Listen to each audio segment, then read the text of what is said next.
নারী পুরুষের সমান অধিকার হোক, এর সাথে আমিও একমত। কিন্তু এখানে আমার একটি প্রশ্ন রয়েছে। বাংলাদেশের নারী পুরুষ উভয়েরই সমান অধিকার, তবে এখন থেকে বাংলাদেশের আর কোনো মেয়ের ডিভোর্স হবে না। কারণ বাংলাদেশের একটি পুরুষ যখন একটি নারীকে ডিভোর্স দেয়, তখন সেই পুরুষটি তার কাবিনের সমস্ত টাকা পরিশোধ করে মেয়েটাকে দেয় এবং ডিভোর্স হয়ে যায়।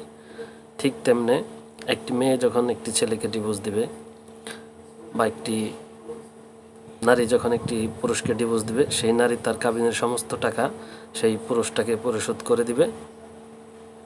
কাবিনের সমস্ত টাকা সেই পুরুষটাকে পরিশোধ করে দিয়ে ডিভোর্স দেবে। তাহলেই নারী পুরুষ উভয়েরই সমান অধিকার হলো। আর এটা বাস্তবায়িত হলে, এর সাথে আমরা সকলেই একমত, তাহলেই নারী পুরুষ উভয়েরই সমান অধিকার হলো। যেমন একটি পুরুষ ডিভোর্স দিলে নারী তার কাবিনের সমস্ত টাকা পায়, ঠিক তেমনি পুরুষকে ডিভোর্স দিলে পুরুষও তার কাবিনের টাকাটা পাবে।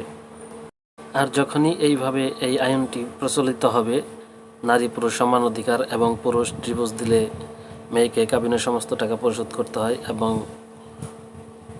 মেয়ে ডিভোর্স দিলে পুরুষকে কাবিনের সমস্ত টাকা পরিশোধ করতে হয়, তাহলেই বাংলাদেশের ডিভোর্সের হারটি কমে যাবে, একবারে শূন্যের কোঠায় নেমে আসবে, আর কোনো নারী পুরুষের ডিভোর্স হবে না।